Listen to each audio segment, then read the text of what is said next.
Donc pour ces 8e assises de l'Institut Émilie du Châtelet, je suis très honorée d'ouvrir à nouveau, nous avons choisi de nous concentrer sur la thématique des savoirs sur le genre. On souhaite ainsi proposer un moment, comme à chaque assise, comme chaque année, un moment de réflexion collective et de partage d'expériences entre recherche, militantisme, actrices, acteurs associatifs, élus, féministes engagés dans l'action culturelle ou les médias autour de cette question des savoirs. Donc ce rendez-vous annuel, c'est une particularité de l'IEC qui a toujours ainsi voulu préserver la dimension critique des savoirs sur le genre, justement. Ces savoirs qui se sont nourris des mouvements sociaux, des mouvements féministes, des mouvements LGBTQI, en essayant de rester proche de ces interrogations, en préservant à la fois l'autonomie et le pluralisme théorique de la recherche, mais aussi celui du politique, du militantisme et du dialogue politique. Donc c'est aussi cette volonté de ne pas élaborer des frontières entre ces champs qui nous incite à cette collaboration, qui se traduit concrètement entre une coordination entre des membres du conseil d'orientation de l'Institut Émilie du Châtelet, qui est présidé par Monique Alperne et Anne-Marie Viossa, qui sont ici, que vous aurez l'occasion de voir, et des chercheuses de l'Institut Émilie du Châtelet. Et c'est ainsi que s'organisent les assises chaque année autour de thèmes, mais aussi les cafés de l'IEC, dont vous trouverez les prochains rendez-vous dans les pochettes, et qui sont dans ce même état d'esprit et de dialogue. Alors cette collaboration, elle a pris une importance plus grande encore depuis les attaques contre la notion de genre et contre le champ de recherche qui s'y consacre. Et lors des 3 précédentes assises, nous avions déjà voulu répondre peut-être plus précisément à ces fausses idées et à ces attaques, en rendant plus explicite notre démarche, en prenant comme thématique carrément le genre, à quoi ça sert, puis en s'interrogeant sur nos moyens de lutte, et notamment à travers la culture, dans les assises de 2013, et enfin sur les offensives pour l'égalité, dans nos dernières assises. Et rappelons que si la loi de mars 2013 sur le mariage de même sexe a été votée, elle a été amputée du projet d'accès à l'AMP, que la ligne bleue azur et nombre d'actions culturelles et politiques contre l'homophobie ont été annulées, que les ABCD de l'égalité ont été supprimés et que la révision des programmes scolaires n'a pas répondu aux attentes des associations et institutions, dont l'IEC, qui se sont mobilisées pour que l'essentiel de nos travaux puisse irriguer la culture scolaire et les apprentissages universitaires. C'est ainsi que, sans vouloir se focaliser sur l'enseignement, qui a déjà fait l'objet d'autres grandes réflexions, nous avons choisi, nous, de nous consacrer à la notion même de circulation des savoirs. Et par circulation, nous entendons ce cycle plus ou moins chaotique qui va de la production à la réception, en passant par la diffusion. Il nous a paru évident ainsi de fêter autour de cette thématique le 10e anniversaire, et oui, de l'Institut Émilie du Châtelet, et de rappeler à cette occasion quelques-unes de ces réalisations qui ont favorisé la circulation des savoirs sur le genre. Comme le souligne la brochure que nous avons faite à cette occasion des 10 ans, nous rappelons qu'avec l'aide, bien sûr, précieuse de la région, qui a initié aussi cette réunion, cette fondation de l'Institut Émilie du Châtelet, et qui surtout a permis le financement, nous sommes maintenant très, très fiers de pouvoir témoigner du travail considérable qui a été effectué, des 87 jeunes chercheurs et chercheuses qui ont bénéficié d'allocations, 50 doctorants et doctorantes et 37 postdocs, qui ont permis donc à ces jeunes de réaliser leurs recherches sur le genre dans 25 disciplines différentes, ce qui était un choix délibéré pour privilégier la dissémination disciplinaire sur le genre. Donc, outre les colloques scientifiques de l'IEC, dont plusieurs ont été publiés, quelques grandes conférences sur les parcours de personnalité ou sur des ouvrages sont filmées, le séminaire mensuel Sexe et Genre, ou encore les aides à manifestations scientifiques. Donc, outre toutes ces activités, nous avons mené à bien, dans toujours cette idée de circulation, la traduction de 6 ouvrages qui nous ont semblé majeurs, dont 3 verront le jour encore prochainement. et dont on reparlera sans doute cet après-midi de l'un. Et rappelons également le livre collectif Qu'est-ce que le genre, qui aborde de façon accessible, enfin du moins nous l'espérons, les différentes facettes des études de genre pour répondre toujours à ces offensives contre la supposée théorie du genre.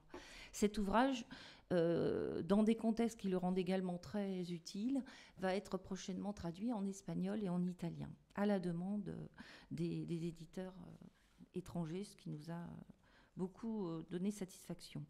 Donc cette proximité avec la lutte contre les inégalités et les discriminations donne à la diffusion des savoirs une importance plus grande que la simple valorisation scientifique, qui est un des champs dans lesquels nous sommes aussi investis en tant que chercheurs. Il ne s'agit pas d'une simple restitution, mais bien d'une volonté de circulation des savoirs par différents supports, que ce soit les livres, les conférences, les débats, ou plus particulièrement encore par le site, dont s'occupe Sandrine Lely, et les très nombreuses vidéos qui y sont disponibles, ainsi les assises, et je vous rappelle que vous êtes filmés, nous sommes filmés, et le colloque, par exemple, genre et santé, qui vient juste d'être mis en ligne. Cette notion de circulation, donc, elle est au cœur même de notre démarche, et elle paraît aller de soi. Mais finalement, que sait-on de cette circulation? Qui regarde et utilise les matériaux que nous avons mis en circulation? Avec quel usage? Quels obstacles? Ne faut-il pas désormais inventer et proposer d'autres modes d'accompagnement de toute cette matière pour permettre une meilleure réception de ces savoirs sur le genre, inciter à leur intégration dans d'autres problématiques, d'autres champs, forcer les barrières qui sans cesse s'érigent à nouveau contre les remises en cause et contre la déconstruction des inégalités de genre dans les savoirs communs ou savants. Nous pouvons rappeler que la réflexion sur les savoirs sur le genre bénéficie en amont des travaux sur l'exclusion des femmes du savoir, sur le sexe du savoir, pour reprendre le titre de Michel Ledeuf, ou sur Femmes et savoir, pour reprendre celui de Nicole Mosconi. De même, la déconstruction du sexisme et des préjugés homophobes, celle de la notion de canon, que ce soit en littérature, en musique, qui exclut tant de femmes, et plus généralement l'analyse de la transmission des normes, ont fait l'objet de très nombreuses études dans lesquelles nous nous situons.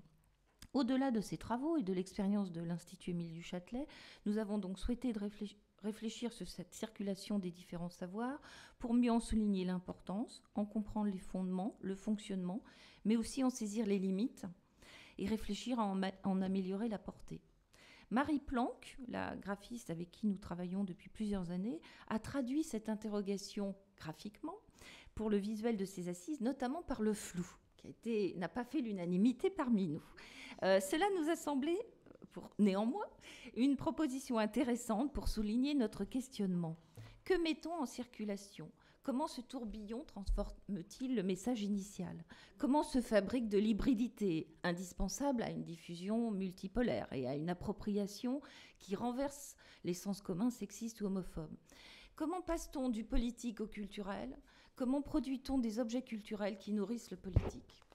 Nous n'avons pas voulu rouvrir le débat sur les liens parfois conflictuels ou au contraire complémentaires entre recherche et féminisme, un débat déjà très nourri. Mais nous avons voulu prendre en considération plusieurs formes d'élaboration et de production de savoirs sur le genre. Des savoirs militants, souvent, rappelons-le, à l'origine du questionnement premier, qui ont débouché sur des savoirs académiques, aussi bien sur le genre, les féminismes, les femmes, les sexualités, les questions LGBT, les approches queer, mais également des savoirs culturels, médiatiques, d'inspiration féministe, qui peuvent être des caisses de résonance indispensables, mais aussi des producteurs de savoir à part entière.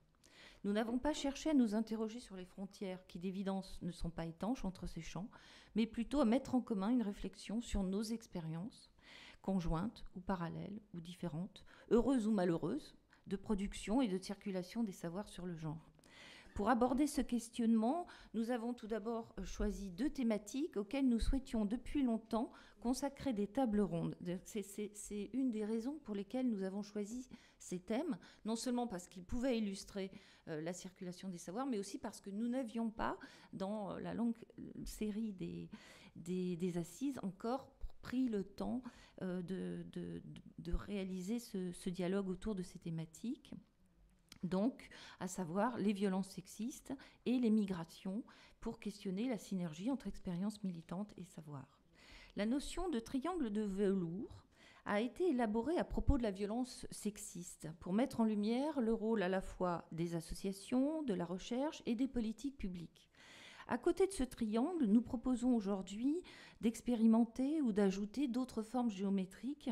qui illustreraient l'importance de la culture et des médias dans le projet de changer les savoirs communs, de même que l'importance des savoir-faire, des personnalités clés qui ont œuvré à cette diffusion. Il semble bien que sur la violence, les médias, par exemple, malgré leur fréquente hostilité au féminisme, aient joué un rôle non négligeable, sans doute paradoxal, mais non négligeable, pour sensibiliser l'opinion en diffusant les chiffres de l'enquête en VEF, ou certains chiffres de l'enquête en VEF. La question du genre des migrations souligne également la synergie, l'hybridité d'un nouveau champ de savoir, dont les femmes et les questions de genre sont encore souvent marginalisées. À travers des expériences de recherche, d'exposition, d'action sociale et politique, une question sera plus spécialement aussi posée sur l'intersectionnalité et l'importance de ce concept en particulier dans ce champ. Dans la deuxième partie de cette journée, nous avons souhaité mettre l'accent plutôt sur des vecteurs de la circulation des savoirs. Vous imaginez bien qu'il y aurait eu toutes sortes de thèmes autres à aborder. On a choisi l'histoire, parce qu'on y reviendra cet après-midi, et les médias.